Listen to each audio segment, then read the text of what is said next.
La première fille riche la plus difficile à courtiser est Sun Pinglan, diplômée de la meilleure académie de médecine. Mademoiselle Sun de la famille Sun, blonde à la peau claire, une fille qui a l'air très riche avec des bijoux variés et des vêtements élégants. La seconde alien qui vient de revenir sur Terre, Xi Mingjing, fille d'un meurtrier, sans dot, qui a soudainement reçu $1 milliard, est une fille qui se distingue par ses yeux bleus comme l'océan et ses cheveux blancs comme la neige. En fait, ces deux filles sont de la même famille. La prison des étoiles est un très bel endroit car elle est entourée de nombreuses étoiles brillantes qui éclairent le chemin.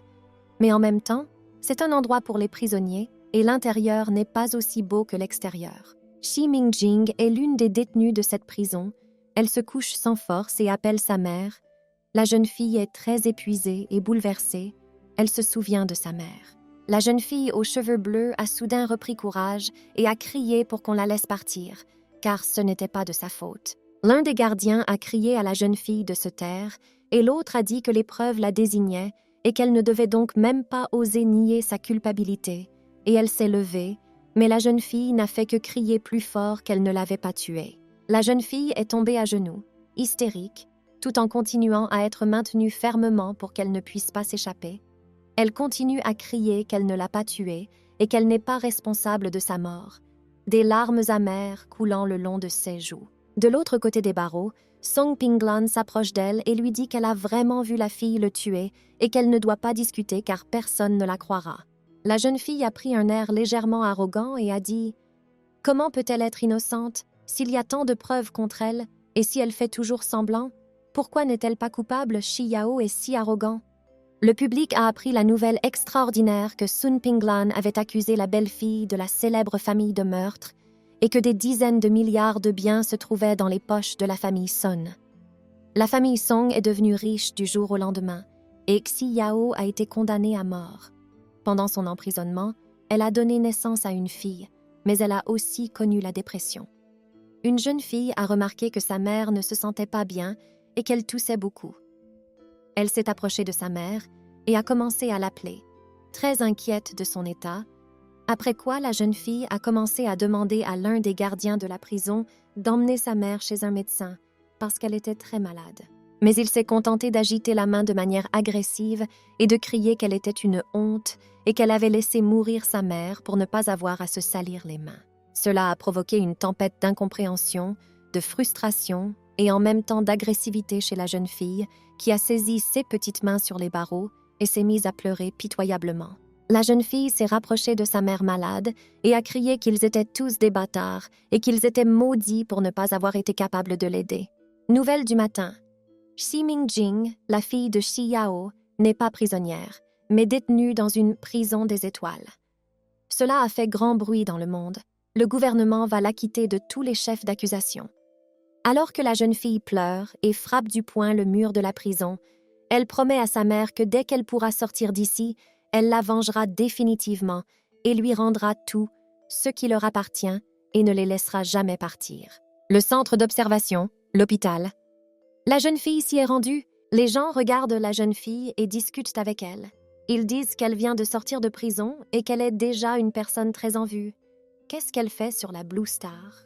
La jeune fille est considérée comme très jolie, mais on regrette qu'elle soit la fille d'un meurtrier. La jeune fille regarde un bout de papier, pensant qu'elle a besoin d'un certificat de santé pour sortir de prison, mais c'est tellement compliqué quand elle remarque une femme avec un enfant. Elle entend une femme parler au téléphone et apprend qu'on lui a dit qu'il s'agissait d'une fracture ouverte et qu'il fallait l'amputer complètement, faute de quoi les conséquences pourraient être terribles.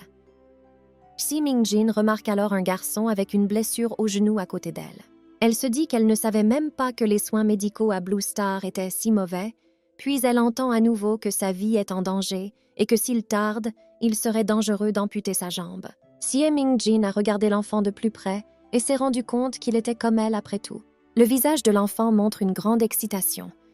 Il a beaucoup de mal à entendre tous ces mots provenant du téléphone de sa grand-mère. La femme apprend que l'enfant peut être accueilli et soigné sans problème avec la participation de la famille de Sun. Mais il y a une raison à cela.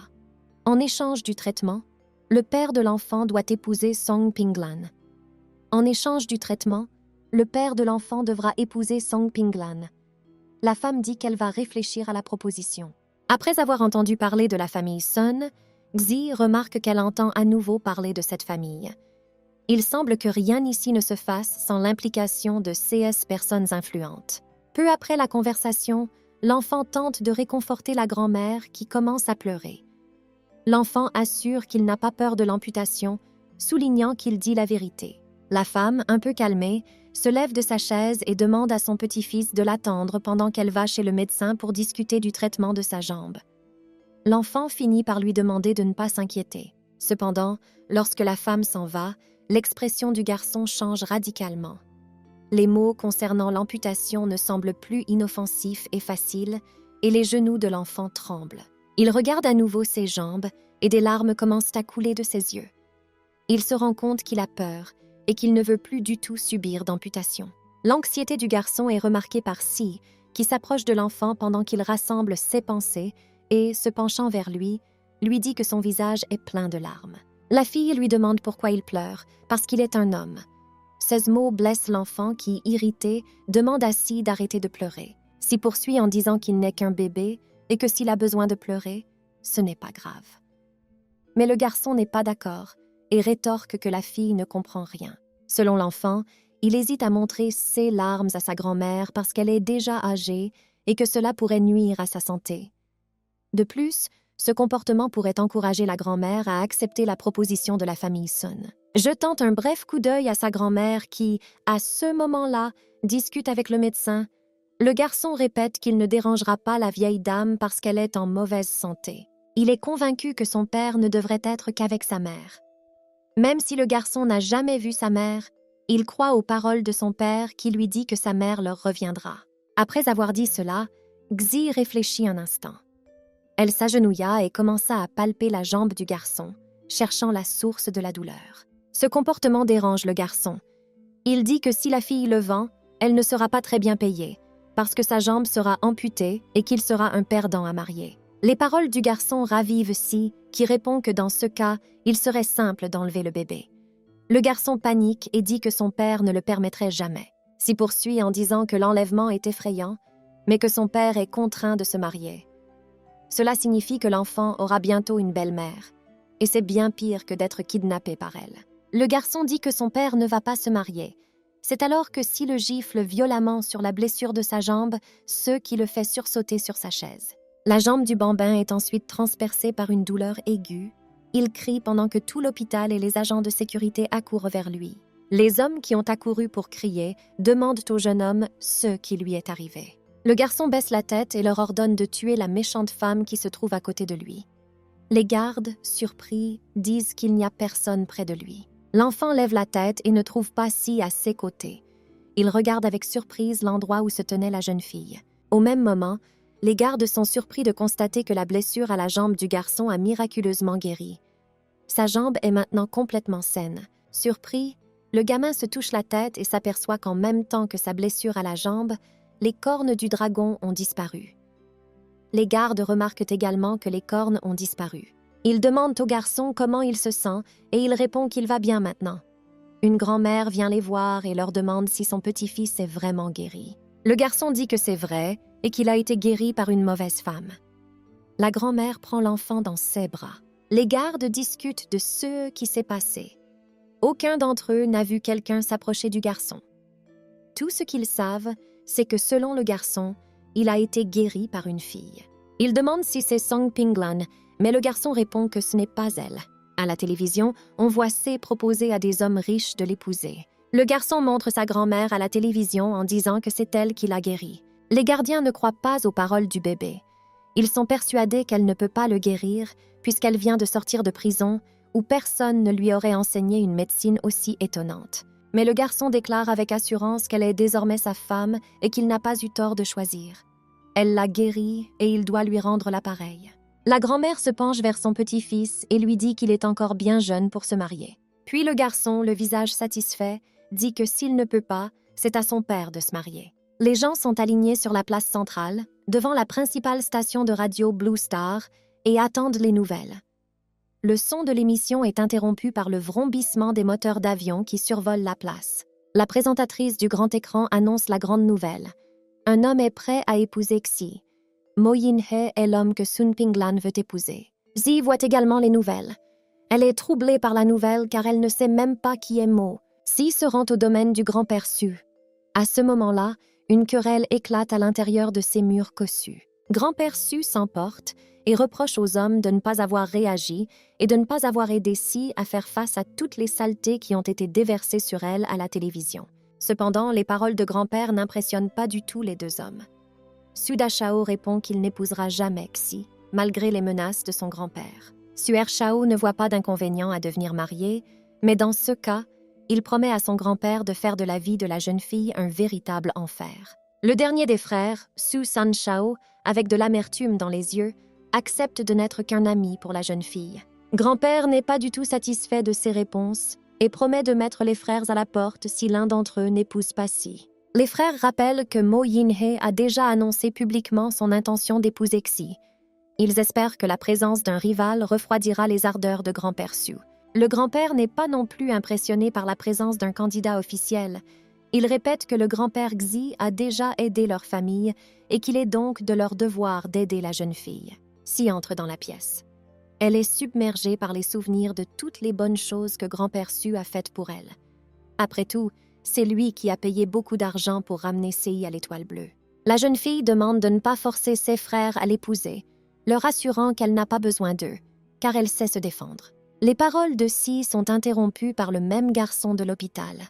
Il traite Xi de mauvaise femme et la jeune fille se retourne. Le garçon dit qu'elle n'a pas tenu sa promesse parce qu'elle avait promis de l'enlever et qu'elle est partie sans dire au revoir. Sans plus attendre, le garçon déclare que Xi est désormais sa femme préférée et la serre dans ses bras. Se est choquée. Elle ne s'attendait pas du tout à cela de la part du garçon. Elle est gênée et rougit. La grand-mère de l'enfant salue le grand-père et lui demande comment il va. Le grand-père Su, perplexe, demande à la femme de lui expliquer ce qui se passe ici. Elle lui tend une carte de visite avec l'adresse de sa villa et lui dit que cette adresse leur a été donnée par la chaîne de télévision lorsqu'ils ont demandé où se trouvait Xi. En regardant la carte, grand-père regarde à nouveau la femme et lui demande avec enthousiasme s'il est vrai que son fils veut épouser Xi. Un garçon lui répond et lui assure que c'est lui, et non son père, qui veut épouser Xi, mais qu'il n'a pas encore l'âge de se marier. Xi se penche vers l'enfant en souriant et lui dit qu'ils sont apparentés, c'est pourquoi elle l'a aidé à l'hôpital, mais que son but n'était pas le mariage. Ce à quoi le garçon répond que puisqu'ils sont de la même famille, la fille se mariera. Xi se rend compte que ses plans ont considérablement changé. Tout ce qu'elle voulait, c'était contrecarrer les plans de Song Pinglan, et maintenant elle a attiré trop d'attention inutile. Finalement, Xi décide qu'il n'y a pas lieu de s'alarmer et elle parvient tout de même à empêcher le mariage de Song Pinglan. La grand-mère de Xiao Bai dit que le garçon est très inquiet du flot de saleté que Xi reçoit sur Internet. Cette attitude à l'égard de son sauveur le rend furieux. La grand-mère ajoute ensuite que Xi pourrait utiliser l'influence de son fils Mo pour se blanchir. Et lorsque toutes les passions se seront apaisées, ils pourront simplement dire qu'elle et Mo étaient en désaccord. De cette façon, ils remercieront Xi pour son aide et la jeune fille aura une bonne réputation. Le grand-père de Su entre dans la conversation, dit que rien n'a encore été décidé et promet que Xi épousera l'un de ses petits-enfants. Xiao proteste, ce qui déclenche une dispute avec son grand-père. L'adulte lui dit que Xiao ne comprend rien au mariage et n'a aucune idée de ce qu'est une épouse. Le garçon déclare d'un air confiant qu'il sait exactement ce qu'est une épouse. Il s'agrippe à la robe de Xi et, regardant dans les yeux toutes les personnes présentes, déclare qu'une épouse est une femme qu'un homme veut protéger pour le reste de sa vie. Xiao dit qu'elle veut protéger Xi pour le reste de sa vie et qu'elle ne la confiera à personne d'autre. Grand-père Su ne prend pas les paroles de Xiao au sérieux, car elles lui semblent trop enfantines et naïves. Il demande à Xi de le raisonner, car il ne peut le faire lui-même. La fille le prend par la joue et dit au bébé qu'il est trop jeune, mais promet qu'elle peut attendre que le garçon soit plus âgé. Les paroles du garçon ont blessé les attentes de son grand-père. Grand-mère s'esclaffe en disant que ce n'est qu'une question de temps. Tandis que les grands-parents observent la situation, dans la tête de Xi, un plan parfait est en train de se mettre en place et le principal moyen de le réaliser est le garçon Xiao. La jeune fille décide d'utiliser Xiao Bai comme bouclier pour contrecarrer les plans de mariage de grand-père Su. En même temps, Elle peut se servir de Xiao pour semer la zizanie dans la famille Song. Comme Mo est le même homme que Song Pinglan a essayé d'épouser, Xi décide que cet arrangement serait un excellent moyen d'énerver la famille de sa rivale. Xiao appelle son père, qui est chez lui dans son bureau. Le fils dit qu'il a de bonnes nouvelles et que son père, le prince Mo de l'Empire Atlante, verra bientôt sa belle-fille. Les propos concernant sa belle-sœur n'ont pas échappé à Mo. Cependant, son frère Ye Shen, qui était assis à côté de lui, affirme que Xiao s'est fait passer pour Mo et que leur mariage fait maintenant l'objet de discussions sur Internet. Ye Shen ajoute que Xi est très belle, mais Mo interrompt brusquement son frère en disant que sa femme n'est pas morte. Il convainc Ye Shen que tout n'est pas encore perdu et qu'elle peut revenir.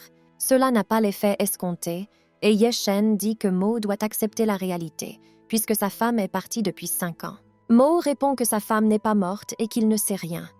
L'homme est submergé par ses souvenirs. Mo se souvient du jour où sa femme lui a confié son fils en lui disant qu'elle reviendrait quand il serait grand. À l'époque, Xiao Bai était un œuf ordinaire, pas un nouveau-né en couche. Ye Shen essaie de raisonner logiquement et pose la question suivante. Si la femme de Mo n'est pas morte, pourquoi a-t-elle laissé son fils et son mari seuls? Mo raconte que sa femme lui a dit qu'elle reviendrait lorsque Xiao Bai serait grand.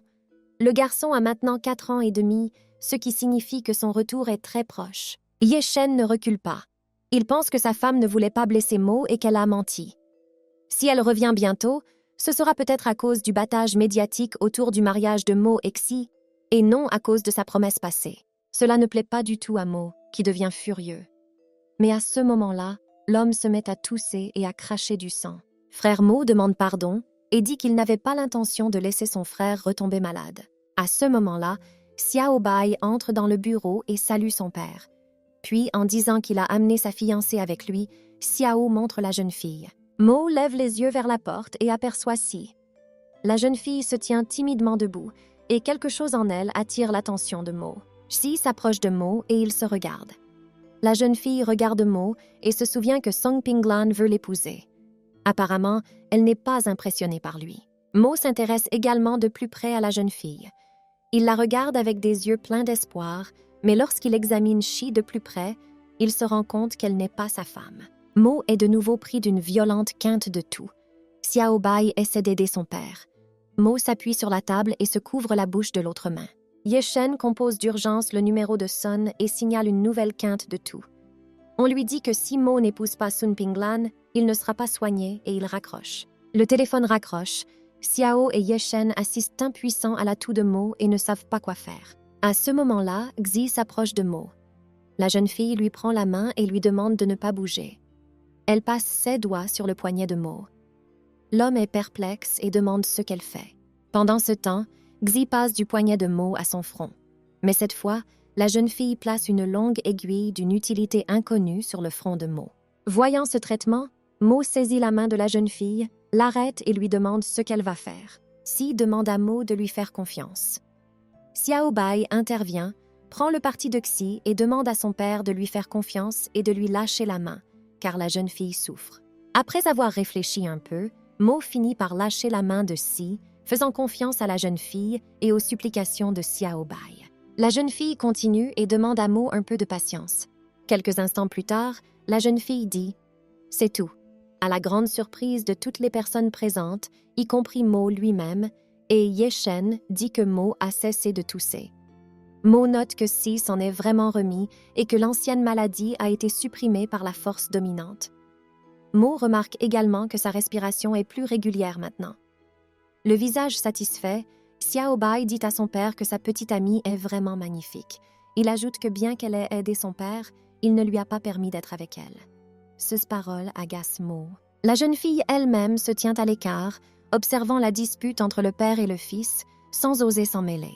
Elle a jeté un coup d'œil à Mo, notant qu'il avait un beau visage, un statut élevé et beaucoup d'argent, et qu'il n'était donc pas étonnant que Song Pinglan fasse tant d'efforts pour l'épouser. La seule chose qui trouble Xi, c'est que Mo est malade. Père, qui a fini de se disputer avec Xiao Bai, s'approche de Xi et lui reproche d'avoir assisté à leur dispute. Mais cela n'embarrasse en rien Xi. Sans plus attendre, elle dit à Mo qu'elle estime qu'il est malade depuis 4 ou 5 ans, ajoutant qu'elle n'a supprimé la toux que temporairement. Il lui faudra 3 à 4 mois pour guérir complètement. Après avoir dit cela, Ye-shen fut stupéfait. La possibilité même de guérir son frère lui semble impossible, car il n'y a jamais cru. Il s'approche de Xi et lui demande ce qu'elle veut dire et si Mo peut être guéri. Xi répond que la maladie peut être guérie, mais s'étonne de demander ce qu'il y a de si difficile. Ye-shen rappelle qu'ils ont déjà passé 5 ans à chercher un remède et que tout ce qu'ils ont pu faire jusqu'à présent n'a fait que ralentir le processus. Reprenant courage, Ye-shen demande avec incrédulité comment Xi s'y connaît en médecine alors qu'elle vient d'une planète prison. Si Mingjin dit qu'elle l'a appris d'un prisonnier. Parce qu'il y a beaucoup de choses intéressantes dans les cellules, on peut apprendre même dans les détails les plus intéressants. Et dans la prison elle-même, il y a beaucoup de gens différents. Ils savaient beaucoup de choses et les partageaient avec elle. Ils aimaient enseigner à la jeune fille. Parmi eux, il y avait le frère aîné du vieil homme Son, le sage de la médecine vénéneuse. Le type a commencé à tirer la fille, à la secouer d'un côté à l'autre, en disant qu'il connaissait la famille de Son depuis longtemps et qu'il serait formidable que la dame prenne en charge le traitement de son frère, qu'il paierait toutes les dépenses nécessaires, y compris les services de la jeune fille. La jeune fille dit qu'elle n'a pas besoin de payer pour ses services, qu'elle est prête à aider pour rien. Mais en même temps, elle est un peu gênée par l'attention que le type porte à ses compétences médicales. Et elle sait qu'elle ne donnera pas à Song Pinglan une chance d'épouser Mo Yin-hye et ne permettra pas à sa famille de gravir les échelons. La jeune fille croise les bras sur sa poitrine et dit à Monsieur Mo qu'elle pourra le guérir en quelques mois, ou plutôt en 3 mois. Ce qui fait sourire le jeune homme qui demande « Vraiment ?» Si Mingjin lui demande s'il ne lui fait pas confiance et s'il ne croit pas en sa force, puis lui propose de lui donner 1 semaine pour montrer ce qu'elle peut faire. Son frère s'est demandé comment elle pouvait oser poser des conditions maintenant. Si elle disait qu'elle voulait aussi épouser son frère, il y aurait un énorme conflit entre elle et Song Pinglan. Si Mingjing a dit qu'elle espérait que Monsieur Mo clarifierait la situation dès que possible. Après tout cela serait bon pour eux deux. La jeune fille s'est ensuite arrêtée un moment et a déclaré qu'elle avait un amant et qu'elle ne voulait pas qu'il se fasse de fausses idées à son sujet. Depuis qu'elle est toute petite, il y a quelqu'un dans sa mémoire. Elle ne sait pas qui c'était et elle ne peut pas dire exactement à quoi il ressemblait. Mais il lui a demandé de ne pas s'oublier elle-même. Monsieur Mo s'est rendu compte que c'était trop simple. Alors que Xiaoboy criait avec enthousiasme qu'elle avait déjà un homme qu'elle aimait, puis ajoutait que cet homme était lui, alors que les gens sur Internet pensaient que son papa était son petit ami, mais qu'ils avaient besoin de clarifier le fait que Xi Mingjin était sa femme, le petit garçon a serré sa jambe fermement en disant ces mots. Monsieur Mo a déclaré qu'il la comprenait bien et que Madame Xi n'était qu'une bienfaitrice de la famille et qu'il n'y avait aucune relation illégale entre eux. Xie Mingjing précisa encore une chose. Puisqu'elle venait d'arriver de la planète prison, elle ne refuserait pas un nouvel endroit où loger. Après tout, elle venait d'en revenir, et maintenant elle n'avait plus d'endroit où vivre. À ces mots, le garçon la serra plus fort dans ses bras et lui dit qu'elle pouvait dormir avec lui, qu'il était prêt à lui donner un lit. Le majordome est prié d'emmener la jeune fille dans une cabane près du bâtiment principal, ce à quoi le majordome s'incline et accepte poliment de le faire. Monsieur Mo l'a arrêté et lui a dit « Laisse la fille montrer ce qu'elle peut faire cette semaine, sinon il ne la laissera pas ici. » Ce à quoi elle a répondu en souriant et en disant à Monsieur Mo de ne pas s'inquiéter, car le résultat lui plaira. Le petit Xiaobai est furieux que la chambre de sa femme soit si petite pour elle. C'est inconfortable. Comment cela a-t-il pu arriver? Son père est-il jaloux que le bébé ait une belle fille alors qu'il n'en a pas, et veut-il donc gâcher leur relation de cette manière? La fille demande à l'enfant de ne pas se moquer d'elle, car il serait indécent qu'elle et son père vivent ensemble, mais Xiaobai lui demande seulement ce qui pourrait être indécent, et Xi répond « Quelle mariée voudrait vivre avec les parents de son futur mari ?» La petite fille était très surprise. Pourquoi le bébé l'appelait-il bébé, et il a répondu qu'il ne pouvait pas toujours l'appeler une grande femme, d'autant plus que son père l'appelait aussi parfois bébé. L'enfant l'entendait très souvent. Quand le père parlait dans son sommeil, il répétait sans cesse « bébé, bébé ». La jeune fille a réfléchi. Monsieur Mo Yin-hye a l'air d'une personne froide, mais est-il vraiment une personne aimante? Le garçon dit que son nom Ye Xiaobai est aussi très intéressant parce que le nom de famille de sa mère est Bai Bai. Son père la regrette et se souvient d'elle le matin et le soir. C'est très mignon et cela fait sourire le bébé. Il dit que Xi Mingjing peut l'appeler Bai Bai bébé à partir de maintenant. La fille a compris pour Bai, mais a décidé de demander si le nom de famille de son père était Mo. Le garçon a expliqué que le nom de son père dans le registre était Ye Xichao et que Mo Yingbe était son vrai nom. Et la fille lui a demandé comment il vivait avec 2 noms et s'il n'était pas difficile d'avoir 2 noms à la fois. Le garçon est allongé sur le lit et se tourne vers la fille, l'appelant bébé, lui demandant si elle a besoin de quelqu'un pour réchauffer son lit. Ce soir, ce à quoi elle répond qu'elle peut très bien le faire toute seule. Xiao Bai, vexé, gonfla ses joues et s'allongea sur le canapé en signe de ressentiment. Le garçon a dit qu'il l'avait fait, il a montré ses cornes et a demandé à la fille, qui l'appelait toujours bébé, si elle était sûre de n'avoir besoin de personne d'autre. Xiao Bai rit de bon cœur devant la jeune fille. Une réaction aussi ouverte et sincère troubla Xi. Elle s'éloigna légèrement du garçon et prit un air inquiet. Xi, confuse, remarqua que Xiao était si ouvert à elle qu'il n'avait pas peur de montrer ses cornes de dragon devant elle, même si c'était très rare et dangereux. Les cornes des dragons sont très sensibles et ne doivent pas être touchées comme ça. Le simple fait de toucher les cornes d'un dragon peut provoquer des chaleurs chez un dragon qui s'est développé secondairement. Xi note que même si le garçon n'est pas complètement développé à l'avenir, s'il devait rencontrer de mauvaises personnes, les conséquences seraient inimaginables. Xiao Bai lui-même encourage délibérément Xi à toucher ses cornes, affirmant que personne n'a jamais refusé de le faire. En même temps, Xiao ne cesse de se dire que Xi deviendra sa femme. Cependant, Xi ne cède pas du tout aux provocations de l'espiègle garçon. Elle lui couvre rapidement la tête avec un chiffon. À ce moment-là, Xiao Bai se demande avec frustration s'il n'a pas encore conquis Xi. La jeune fille explique calmement à Xiao que ce n'est pas la bonne chose à faire et qu'il doit cacher ses cornes, ne pas les montrer et ne laisser personne les toucher s'il ne veut pas être victime de trafiquants d'êtres humains. Les paroles de Xi surprennent le garçon. Xiao dit qu'il est loin d'être stupide et qu'il n'a montré ses cornes à la fille que parce qu'il la considère comme sienne. Sinon, il n'aurait pas montré ses cornes à la fille. Dans ses pensées, Xiao se demande pourquoi Xi n'est pas venu le convaincre. Lorsque la fille sort du lit et fouille dans la table de nuit sans s'intéresser à lui, Xiao se met en colère. Essayant d'attirer l'attention sur lui, le garçon dit à Xi d'oublier ce qu'il a dit précédemment au sujet des soins et se lève, prenant un balai en disant qu'il passera lui-même le balai après la fille. Xi essaie de ne pas laisser transparaître ses émotions et reste debout, dos à l'enfant, mais on peut lire sur son visage qu'elle est gênée par les paroles de Xiao. Après quelques instants, Xi appelle le garçon et le serre dans ses bras, ce qui le fait rougir. Xie demande à nouveau à Xiao de ne pas montrer ses cornes et lui fait promettre de ne pas les montrer, même à ceux en qui il a confiance. Sinon, Xie promet de ne plus jamais lui adresser la parole. Xiao n'est pas ravi de la conférence, mais accepte les conditions de Xi. La jeune fille demande si son père a les mêmes cornes, ce à quoi Xiao répond fièrement que son père ne les a pas et que c'est sa mère qui les lui a donnés. Suze Mo inquiète Xi et elle commence à demander au garçon où se trouve sa mère. Xiao répond que son oncle est sûr que sa mère est morte, mais que son père dit qu'elle a quitté la ville. Xiao poursuit en disant qu'elle ne lui manque pas du tout. En fait, il déteste sa mère et pense que c'est une salope qui a abandonné son fils parce qu'elle n'avait pas besoin de lui. Xie commence à penser que la mère de Xiao est morte. Xiao poursuit en disant qu'elle déteste sa mère et pense que c'est une bâtarde qui a abandonné son fils parce qu'elle n'avait pas besoin de lui. Xie commence à penser que la mère de Xiao est morte, mais elle encourage le bébé en lui caressant la tête. Xi dit qu'il n'y a pas de mère qui n'ait pas besoin de son bébé.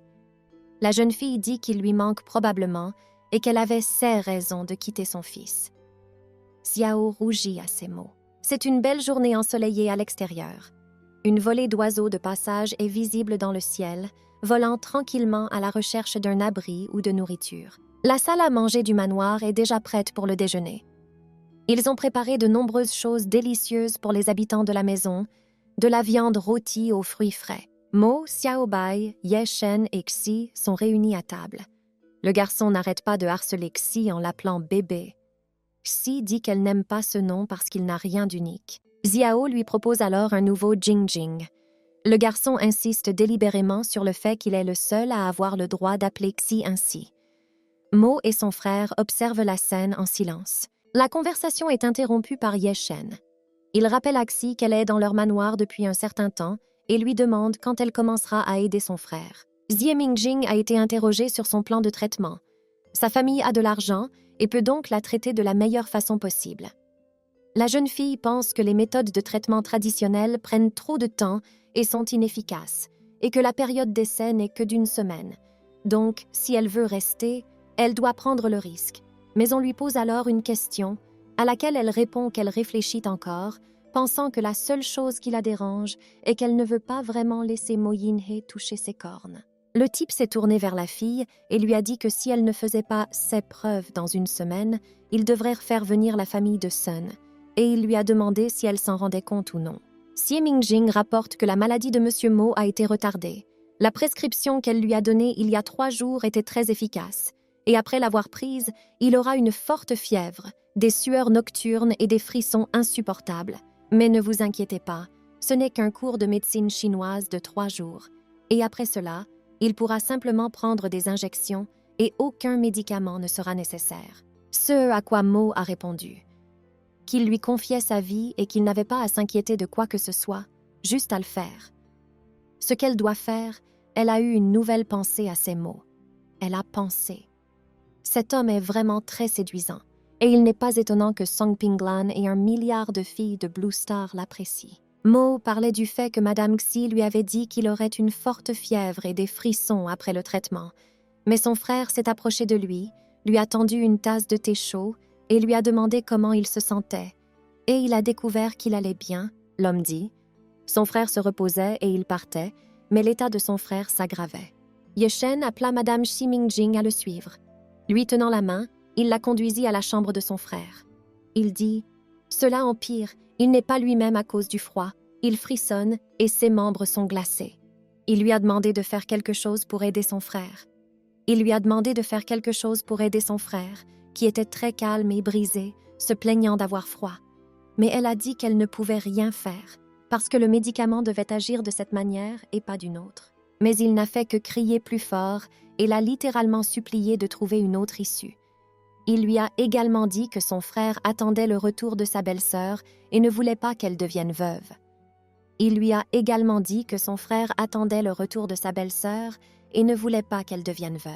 Ye Shen s'est même agenouillé et a supplié Madame Xi. Il a renoncé à toute fierté et a supplié la fille, car son frère est devenu si pâle qu'il ressemble à un fantôme. Sa peau est trop claire. Mais la jeune fille se dit qu'il y a quelque chose de beau dans tout cela. Mais elle ne comprend pas vraiment ce que c'est, si elle est perverse. Après de telles pensées, la fille a demandé au gars de partir. Elle ne voulait pas d'un étranger dans la pièce jusqu'à la fin de la procédure. Ensuite, Ye Shen l'a remercié et lui a dit qu'il lui faisait confiance et qu'il lui confiait son frère. Xie Mingjing fait pousser ses cornes et allonge ses oreilles. Maintenant, elle ressemble plus à un elfe avec des cornes. Elle sait que c'est la seule chose qu'elle peut faire maintenant et elle a juste besoin de mettre un peu de pression sur le gars et tout devrait aller bien. Mais ne le laissez pas se réveiller ou elle le tuera. Le fait est que la chaleur du dragon peut dissiper tout le froid. Si elle transférait la chaleur de son corps à Mo Yinhe, elle pourrait atténuer les effets secondaires du médicament. La fille a vu le gars ne plus trembler autant à cause du froid. Alors qu'il grelottait auparavant, il est maintenant au chaud et il semble que sa méthode ait fonctionné. Le type l'a soudain appelé bébé et l'a serré fort dans ses bras, la pressant contre lui, ce qui l'a mise dans l'embarras et l'a fait rougir. Elle ne s'attendait évidemment pas à une telle réaction, ni à de tels propos. Le type a dit « Bébé, ne t'en va pas ». Xie Mingjing était encore plus embarrassée. Elle ne comprenait pas quel genre de bébé elle était, et elle ne comprenait pas quel genre d'adresse il utilisait, tandis que le type touchait accidentellement 16 cornes, ce qu'elle n'aimait pas, et tenait ensuite la fille encore plus étroitement contre lui. Il lui demande sans cesse de ne pas le quitter, mais Xie Mingjing n'est pas contente. Elle pense qu'il la prend pour la mère de Xiao Bai, ou peut-être que c'est parce qu'ils sont de la même race. La jeune fille a commencé à résister et a mordu l'homme, après quoi elle a commencé à s'éloigner de lui, mais cela n'a pas été le cas. Le type lui a saisi la main brusquement, mais cela n'a fait que renforcer les émotions négatives de Xie Mingjing, qui lui a demandé de la laisser partir, parce qu'elle n'était pas du tout son enfant. Le gars a même pleuré et a commencé à la supplier, les larmes aux yeux, de ne pas partir. On dirait un petit enfant qui ne veut pas laisser partir sa mère. Seule Xie Mingjing n'est pas intéressée par ces jeux. Elle retire sa main de la forte étreinte du gars et repousse sa main loin de lui, disant qu'elle a besoin d'une douche froide et qu'après la deuxième croissance des cornes, elle ne peut vraiment pas toucher. Xie Mingjing n'arrive pas à dormir. Elle se souvient des événements d'aujourd'hui, elle pense, que c'était fou et qu'elle réalise. Elle rougit encore plus en se rappelant le moment où le type l'a entourée de ses bras et l'a serrée très fort dans ses bras. La jeune fille prend une douche pour se débarrasser de ses pensées, mais elle n'y arrive pas, pense-t-elle. Elle pense qu'elle est folle de le laisser toucher ses cornes, et elle n'arrive pas à se débarrasser de ses émotions et sentiments, ce qui met Xie Mingjing très en colère et l'agace. Le garçon dit à son frère qu'il était resté près de sa chambre jusqu'au matin et qu'il n'y avait pas de femme, ce qui était probablement un symptôme de sa fièvre, et il se dit que ce serait terrible. Si son frère découvrait que Mademoiselle Su l'avait abordé, mais que son frère n'avait fait que demander. Est-il sûr de ce qu'il dit? L'homme se déshabille un peu et demande à son frère qui l'a mordu. L'a-t-il mordu? Ce à quoi le frère tente de se soustraire. Il dit que c'était un accident et tout le reste. Sauf que le type a déjà compris que sa belle-sœur est passée hier soir, son odeur est partout. Le gars est excité. Il dit que c'est la même odeur, alors que son frère ne le comprend pas du tout. Le garçon explique que c'est l'hormone du dragon. Quand elle est d'humeur, elle dégage cette odeur. C'est froid et frais, comme une prune rouge dans la neige. Alors il n'y a pas d'erreur. Elle est de retour. Mo Yinhe chasse Yeshen de la pièce. Ce dernier grogne mais sort docilement de la pièce. Xie Mingjing se réveille tôt le matin et reçoit un appel inattendu sur son téléphone. Elle est informée qu'elle doit demander une nouvelle carte d'identité et que, si elle ne le fait pas, elle sera détenue illégalement. Cette nouvelle la choque et elle commence à réaliser la gravité de la situation. Seul Sun Tenfei, son père biologique, peut confirmer son identité. Le seul moyen de résoudre ce problème est de convaincre son père biologique, Sun Tenfei, de confirmer son identité. Xie Mingjing s'est vu proposer un test de paternité qui pourrait être la clé de son salut. Si le test confirmait sa filiation, elle pourrait transférer son compte à la villa de la famille Song et enfin demander une carte d'identité. Xie Mingjing baissa les yeux et commença à réfléchir aux événements. Son esprit était rempli de souvenirs de la villa qui était la propriété prémaritale de sa mère. Cette maison précieuse avait été le rêve de sa mère, mais malheureusement, elle avait été reprise par la famille Song. Le soleil levant éclairait Xie Mingjing, et à cet instant, elle ne pouvait s'empêcher de penser à la mort de sa mère dans une prison froide et lugubre. Ces pensées ont rempli son cœur d'amertume et de détermination à découvrir les secrets du passé pour retrouver sa dignité perdue. Xie Mingjing hésite un instant. Après l'emprisonnement de sa mère, la famille de Sun avait recueilli une autre femme et avait eu une fille. Xie Mingjing réfléchit au fait qu'un enfant de la famille Song reçoit une excellente éducation et fréquente même la même école que Xiao Bai. Xie Mingjing ne put contenir ses émotions et se prit soudain la tête à deux mains. Ses yeux luisaient de panique et elle semblait crier, mais en silence, comme si une tempête intérieure se jouait en elle. Xie Mingjing se souvint des paroles de sa mère. « Ton père n'est pas Song Tenfei ». Cette pensée la submergea et elle réalisa que la famille Song ne la reconnaîtrait probablement jamais comme leur fille, ne lui fournirait jamais de carte d'identité et encore moins de droit de propriété. Xie Mingjing se rendit compte qu'elle devrait trouver un moyen de prouver sa parenté avec Song Tenfei et de regagner la place qu'elle avait perdue dans la famille. Le majordome s'approcha de la table et annonça l'intention de MZLL si d'ouvrir un compte au nom de la villa et d'obtenir un certificat de propriété. Et le grand-père de la famille Sun annonça qu'un fonctionnaire du gouvernement allait ouvrir un compte pour Memzazao aussi et ajouta qu'il fallait avoir une propriété dans la capitale pour le faire. Le majordome continue, mais on n'entend pas ses paroles. Song Pinglan se leva soudain de sa chaise et se mit en colère, frappant la table avec force de ses mains. Elle se mit ensuite à crier, exprimant sa contrariété de voir cette petite chose qu'était Xie Mingjing apparaître ici. Song Pinglan tape sur la table et crie sa colère. Elle est contrariée par le fait que la mère de Xie Mingjing, selon elle, lui a volé sa gloire de son vivant et qu'elle essaie maintenant de tout lui prendre. Fang Jing est d'accord avec Pinglan. Fang Jing demande à Sun Tenfei pourquoi il devrait aider Xie Mingjing.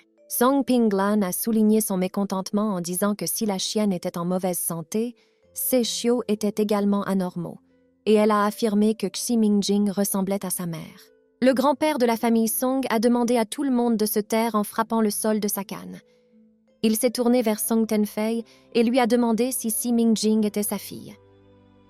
Song Tenfei reste silencieux, effrayé, et son visage est couvert de sueur. Song Pinglan s'est levé de sa chaise et a exprimé des doutes quant à la possibilité que Xi Mingjing soit la fille de Tenfei, affirmant que Xi Yao avait été condamnée à mort il y a 5 ans et envoyée en prison. Elle a demandé comment elle avait pu donner naissance à une fille de 20 ans après 5 ans.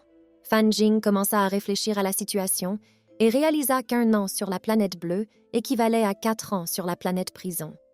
Fang Jing en conclut qu'en comparant les dates, Xie Mingjing pourrait être la fille de Tenfei. Fan Jing a insisté sur la nécessité de faire preuve de prudence à l'avenir et sur le fait que Xi Mingjing ne devrait pas être autorisé à obtenir une part des biens de la famille Song. Le majordome annonce que les invités sont déjà là. Le majordome accueille Xi Mingjing. Elle lui dit bonjour. Elle dit qu'elle est venue participer à la conversation familiale. Sun Pinglan frappe du pied sur le sol avec rage. Elle dit que Xie Mingjing est complètement folle, qu'elle essaie, selon Song Pinglan, d'entrer dans la famille Song en falsifiant son identité. Xie Mingjing dit que le test de paternité montrera si elle essaie vraiment de falsifier son identité ou si elle fait vraiment partie de la famille Song. Un jeune homme roux en costume entre dans la pièce après Xi Mingjing. Il a apporté avec lui la dernière machine à tester l'ADN. Selon lui, les résultats seront prêts dans quelques secondes. Il sourit et demande une coopération et des échantillons de cheveux pour l'analyse ADN. Xi Mingjing tend une paire de cheveux pour analyse. Le rouquin demande à M. Sun de coopérer avec lui car Mademoiselle C vit en prison depuis 20 ans sans être une détenue, ce qui provoque une grande controverse dans les médias. Le visage de Sun Tenfei est couvert de sueur. Il réalise comment cela pourrait finir pour lui. Le type rappelle à Tenfei que le gouvernement doit donner une explication au public et à Madame Si, et qu'il serait stupide de la part de Tenfei de ne pas coopérer avec le gouvernement en ce moment. Sun Tenfei abandonne et tend un cheveu au rouquin d'une main tremblante. La rousse le remercie, place les échantillons de cheveux dans la machine de test ADN et la met en marche. La machine confirme la paternité et la famille de Sun est choquée. Xi Mingjing rit et dit que, d'après ce qu'il semble, la famille de Sun devra l'ajouter à l'arbre généalogique. Song Pinglan est indigné. Fang Jing tape sur la table et dit à Song Tenfei que tout est de sa faute, puisque Xi Mingjing est née de Xi Yao, elle est la moitié de la famille de Song. Song Tenfei se prend les mains sur la tête en se couvrant les oreilles, il ferme les yeux et lui demande d'arrêter. Il en a assez. Xi Mingjing caresse la tête de Sun Yaya et dit qu'elle a de très jolies queues de cheval sur la tête. Sun Yaya est d'accord avec Xi Mingjing, lui dit au revoir et s'en va en finissant sa glace. Xi Mingjing baisse le regard et regarde son poing. Elle l'ouvre, sourit et regarde les cheveux de Sun Yaya qu'elle a réussi à atteindre en lui caressant la tête. Xi Mingjing dit à Sun Tenfei que son livre de règlement est prêt et qu'elle a fait ce qu'elle pouvait. Vertical bar. Vertical bar. Sun Tenfei lui rappelle qu'à l'Étoile Bleue, lorsqu'un enfant atteint l'âge de 18 ans, ses parents n'ont plus à subvenir à ses besoins. Sun Tenfei se couvre les yeux et fait un signe de la main en disant que si Xi Mingjing a tout ce qu'il faut, elle peut partir. Xi Mingjing sourit et remercie Sun Tenfei en l'appelant papa. Xi Mingjing dit qu'il est presque l'heure du dîner et qu'elle devrait partir, car il n'est pas très cool de faire attendre la famille Ye. Sun Tenfei est désemparé. Il lui demande de quoi elle parle. Xi Mingjing rit et répond que le fils de la famille Ye est tombé amoureux d'elle et l'a invitée à dîner chez lui. Sun Tenfei est choqué par cette nouvelle. Il demande si ce qui est écrit sur Internet est vrai et si Mo Yinhe veut vraiment épouser Xie Mingjing. Si Mingjing y a réfléchi, elle trouve que le visage de l'homme d'affaires Sun Tenfei est assez laid. Xi Mingjing pense qu'il va devenir le beau-père de Mo Yinhe si elle l'épouse. Xie Mingjing décide de le décevoir pour qu'il n'en rêve même pas.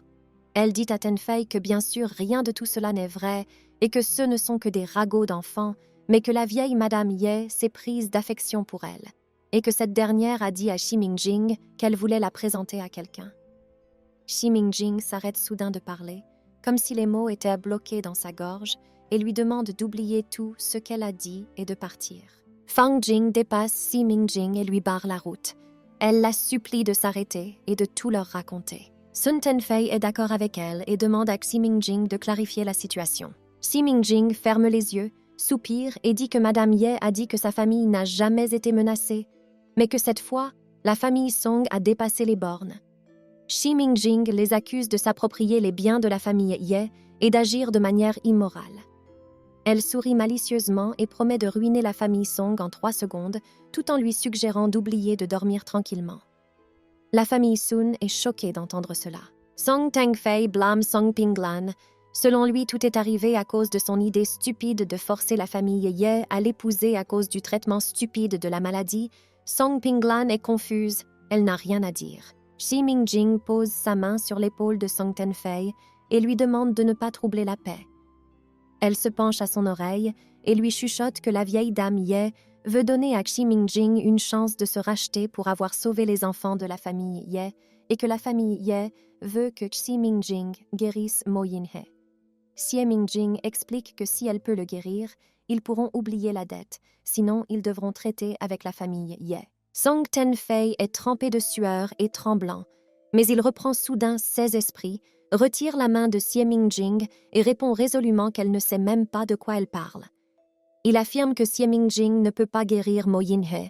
Il lui demande de ne pas essayer de les tromper. Xi Mingjing dit qu'ils devront faire plus d'efforts puisque la famille Sun a été fondée par son grand-père et sa mère.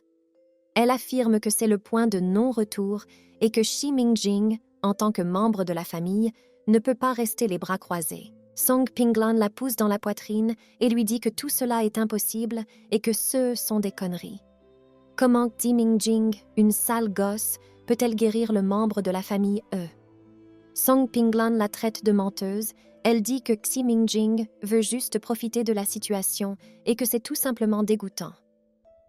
Song Pinglan serre le poing.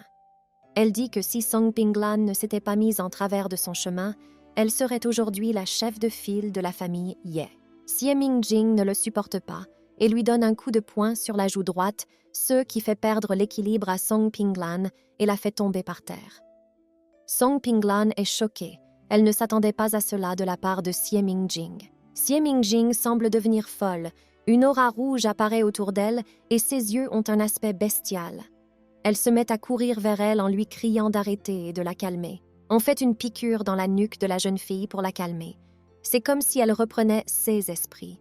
Ses yeux ont retrouvé leur couleur habituelle. Des yeux bleus, de la couleur du ciel. Xi Mingjing a commencé à s'excuser publiquement en disant qu'elle avait une crise d'épilepsie parce qu'elle souffrait d'un trouble de stress aigu, que les détenus de la prison l'avaient maltraitée et que maintenant, lorsque quelqu'un l'attaquait, elle avait une crise d'épilepsie, a-t-elle continué à dire. Elle a prévenu qu'à l'avenir, elle ne devrait pas être approchée avec hostilité, sinon elle pourrait les blesser par erreur, et a également dit qu'elle ne voulait pas faire quelque chose de ce genre et les a remerciés de l'avoir arrêtée. Seul Song Pinglan n'a pas du tout apprécié et a crié, traitant la jeune fille de mots obscènes, criant que Xi Mingjing devait faire semblant et qu'elle la mettrait en pièces. Un homme plus âgé fait irruption dans leur conversation et leur ordonne d'arrêter de se disputer, puis il se tourne vers Xi Mingjing, dit-il. Il a entendu dire que la jeune fille allait soigner Mo Yinhe et lui a demandé quel médicament elle lui avait prescrit.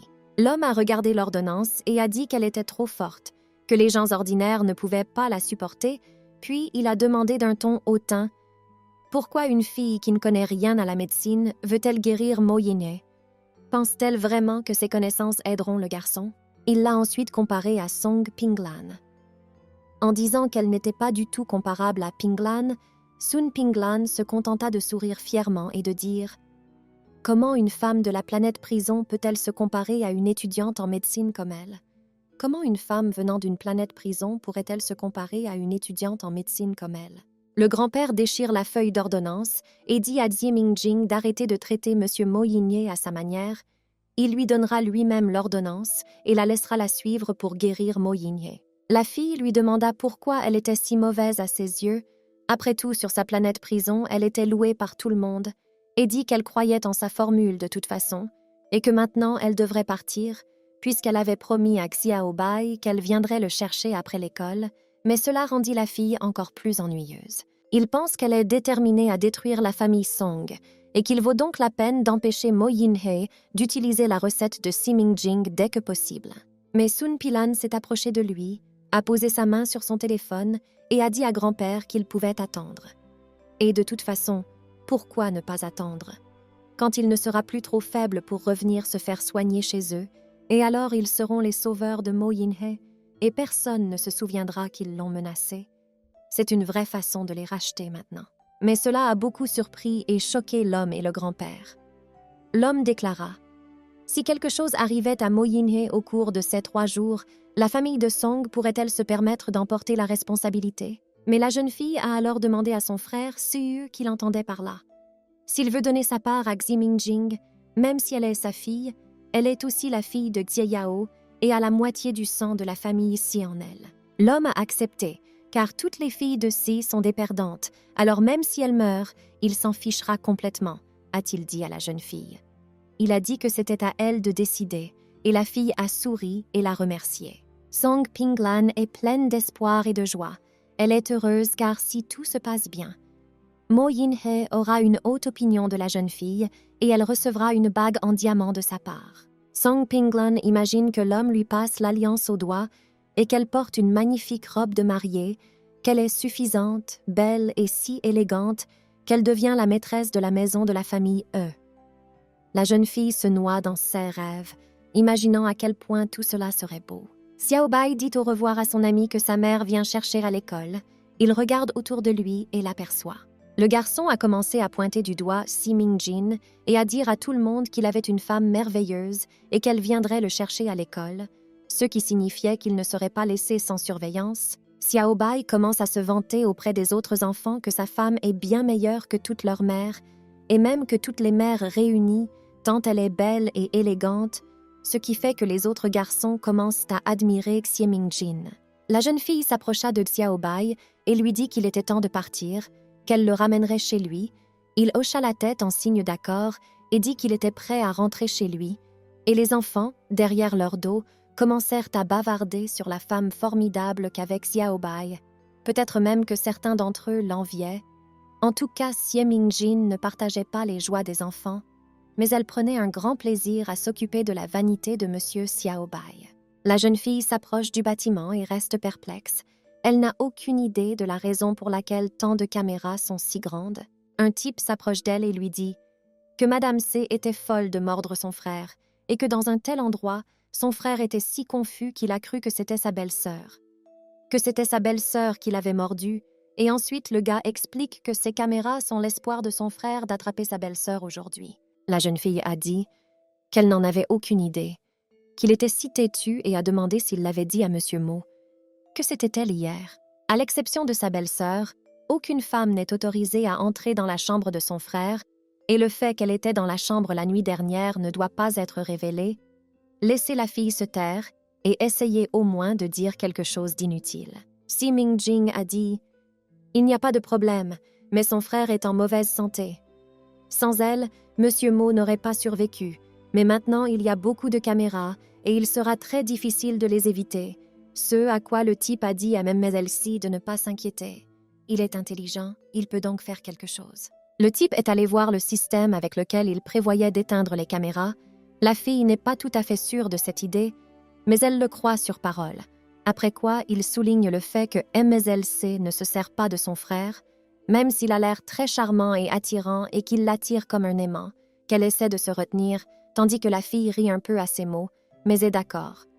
Elle n'avait vraiment pas de tels objectifs. En fait, Siming-jing ne veut pas le voir du tout, pas du tout, mais elle doit le faire. Elle s'est rendue au lit du monsieur et a vu qu'il dormait profondément et bien. Ce n'est pas étonnant, car la fille ajoute tellement de somnifères à ces médicaments chinois qu'il est possible d'endormir même une vache ou plusieurs vaches. La fille s'est penchée sur le lit du monsieur plus fortement, l'examinant ainsi mieux. Elle essaie de comprendre son état. La jeune fille se rend compte qu'elle n'a qu'à garder ses mains pour elle, car il se produit soudain quelque chose qu'elle n'attendait absolument pas. Elle a vu un champ de protection qui semblait protéger le Seigneur. Mais les boucliers de champ de force sont si chers qu'ils ne sont utilisés que dans les défenses des vaisseaux spatiaux. Mais la jeune fille est agacée par le fait que Yin-hye utilise cet objet de luxe comme une cage pour elle. Elle tape du poing sur le champ de protection pour comprendre tout son pouvoir, mais elle ne peut même pas l'ouvrir. Xie Mingjing prend le gars par le menton et dit qu'elle ne s'attendait pas à une telle chose de sa part, qu'elle n'avait même pas réalisé qu'il était capable d'une telle chose. Il s'efforçait de la rattraper, quand soudain, tout à fait soudainement pour elle, l'homme la saisit par le bras et la serra contre lui. Mi Yinye dit que la fille ne peut pas s'enfuir maintenant, il l'arrête, tandis que la fille est très choquée par cela. Elle avait trop d'espoir dans le médicament, mais a réalisé qu'il n'était pas assez fort et M. Mo Yinye ne dort pas bien. La fille sait qu'il est toujours dans l'illusion, mais en même temps, elle est toujours au-dessus de lui, donc elle sait. Ça, et ne le sous-estime pas. Tu dois être prêt à tout. Le gars dit qu'il sait que c'est elle. Il commence à ouvrir les yeux petit à petit, et l'image des belles lèvres pulpeuses de la fille lui est révélée. Mo Yin tend la main vers ses lèvres, de sorte qu'un doigt touche ses lèvres et l'autre sa joue délicate. Il remarque également une partie des mèches blanches de la jeune fille, visible sur ses épaules, juste au-dessus de ses vêtements. Mo Yinye tient la joue de la jeune fille en disant combien elle lui manque, tandis que les yeux de Xie montrent une légère incompréhension. Elle ne comprend pas son comportement. Elle nie catégoriquement. Elle hausse légèrement le ton. Elle demande à Mo Yinye pourquoi il se laisse aller à un tel comportement avec elle et l'appelle bébé, en plus de l'appeler bébé, et d'étendre ses mains autour d'elle. Elle repousse sa main et lui demande comment il ose l'appeler son amante. Elle n'a aucune émotion envers lui. Plutôt que de se réjouir, elle se dit que c'est pour cela qu'elle ne voulait pas revenir ici. Elle a crié pour que le gars la laisse partir, mais il a dit qu'il ne voulait pas la laisser partir et qu'elle ne le quitterait pas. La fille était prête à le repousser, mais ça ne s'est pas passé comme ça. Le type l'a attrapée par ses vêtements et l'a jetée sur le lit, de sorte qu'elle était sous lui, ce qui a fait rougir Xie Mingjing d'embarras. Elle se sent gênée, rouge comme une tomate à cause du comportement inapproprié du monsieur. La fille fait de son mieux pour se contrôler et ne pas laisser paraître son embarras. Elle a demandé au type de la laisser partir, mais il n'a fait que serrer sa main plus fort, tout en se penchant vers elle plus durement. Mo Yinye a dit qu'il l'avait attendue pendant 5 ans, après quoi il a répété que cela faisait 5 ans d'attente et qu'elle était là, même si c'était un rêve, a continué le type. Même si c'était le cas, il ne la laisserait jamais partir, plus jamais. Après avoir dit cela, le type s'est pressé plus fort contre le corps de la fille et a même posé ses lèvres sur son oreille, tandis qu'elle se détournait légèrement, essayant de ne pas laisser transparaître sa très grande gêne. Elle a même perdu la parole devant le comportement du type. Le type a commencé à demander à la fille de rester avec lui. Il a pressé la fille encore plus fort sur le lit, la mettant encore plus mal à l'aise, puis il l'a de nouveau appelée bébé et lui a dit qu'il voulait la regarder de plus près parce qu'elle lui avait déjà beaucoup manqué. Mais à partir de ces mots, les yeux de la jeune fille ont changé. Ils sont devenus plus semblables à ceux d'un dragon, d'une couleur ambrée si riche et si brillante. Elle n'a pas le temps de jouer avec Mo Yinye, car s'il se rend compte qu'il étreint la mauvaise personne, c'est la catastrophe. Pendant que la jeune fille y pense, il continue d'appeler son bébé en se tenant au-dessus de son corps, mais la jeune fille n'en peut plus et crie que son bébé est maudit. Soudain, la fille a eu peur qu'il ait déjà repris ses esprits. Elle avait raison. Il s'est rendu compte qu'il étreignait la mauvaise personne, puis le gars a commencé à crier Xie Mingjing sur la façon dont elle était ici et ce qu'elle faisait. Il a commencé à étrangler la fille sans aucune pitié, lui disant de partir d'ici, parce qu'ici elle n'a pas sa place et qu'ici personne n'est content d'elle. La jeune fille se dit que Mo Yinye va certainement lui briser le cou et la mettre à la porte de sa maison, puis contacter la famille de Sun et la remettre à Sun Pinglan pour qu'elle soit torturée. Soudain, le gars a recommencé à appeler Si son bébé et a commencé à l'embrasser, ce qui a provoqué une réaction très brune chez la fille et elle a crié, ne réalisant même pas ce qui se passait avec lui de cette façon. La jeune fille ne cesse de penser qu'elle sera punie, qu'elle perdra son emploi et qu'elle mourra. Soudain, elle remarque que les lèvres de M. Mo se rapprochent de plus en plus des siennes et que son corps est encore plus serré contre le sien. Elle ne peut même pas le repousser parce qu'il appuie de tout son poids sur elle. Elle est à nouveau rouge comme une tomate. Et la seule chose qu'elle réalise est qu'elle doit éviter ce baiser. Parce que c'est son premier baiser. Que cela ne devrait pas se produire dans de telles circonstances et avec une telle personne. Mais soudain, la jeune fille a une idée brillante et peut-être la seule qui pourrait la sauver. Elle se rend compte qu'elle n'a plus beaucoup de temps, car ses lèvres sont presque pressées contre les siennes, et elle décide alors de se transformer en animal, un mignon animal blanc avec des cornes et des oreilles comme un lièvre. Tandis que sa queue ressemble plus à une version plus petite de la queue d'un dragon, elle s'est transformée en animal parce que Monsieur Moyini l'a forcée à en devenir un. La bête s'accrocha au monsieur avec ses pattes avant. C se dit qu'elle allait devoir prendre des mesures sévères, maintenant il ne la reconnaît pas. Et donc il faut lui faire désactiver sa barrière de pouvoir. Mais soudain elle regarda le gars et se rendit compte qu'il la voyait toujours comme son bébé, l'appelant même par le même nom. Il n'a pas changé d'attitude envers elle, la voyant comme son vrai bébé. Elle n'avait aucune idée de comment cela était possible. Il devrait être meilleur. Mais il l'appelle encore bébé. Qu'est-ce qui ne va pas chez lui? Mais ses pensées furent interrompues par le gars qui disait qu'il l'aimait, ce qui choqua Xi encore plus. Elle pensa que peut-être la mère de Xiaobai lui ressemblait exactement. On dirait bien, mais les dragons doivent être différents les uns des autres. La fille, sous sa forme animale, a pointé sa patte vers la barrière de protection et lui a demandé de l'ouvrir. Ce à quoi le type s'est contenté de sourire et de dire que son bébé était enfermé. Et la fille s'est mise en colère et lui a dit de l'ouvrir parce qu'elle avait faim. Il sort un sac de sous le lit, plein de bonbons, de boissons et de nourriture délicieuse, de chocolat. Le gars dit qu'il connaît mieux la fille, mais ce sac débordant choque à nouveau la fille. Elle réalise qu'avec un tel stock, elle ne peut pas quitter la maison. Il prend l'animal dans ses bras et lui demande d'être sage et de ne plus s'enfuir. Cette tactilité et cet amour pour l'animal effraient Xi, qui pense que quelque chose ne va pas chez lui. Elle regarde Mo Yinhe d'un air mécontent, ne partageant pas son point de vue sur la situation. La seule chose dont elle s'est rendue compte jusqu'à présent, c'est que sa transformation en animal de compagnie lui a évité d'être soudainement embrassée par son maître, mais que cela ne l'aidera pas à l'avenir, car Mo continue de la considérer comme son enfant, ce qui n'est pas normal du tout.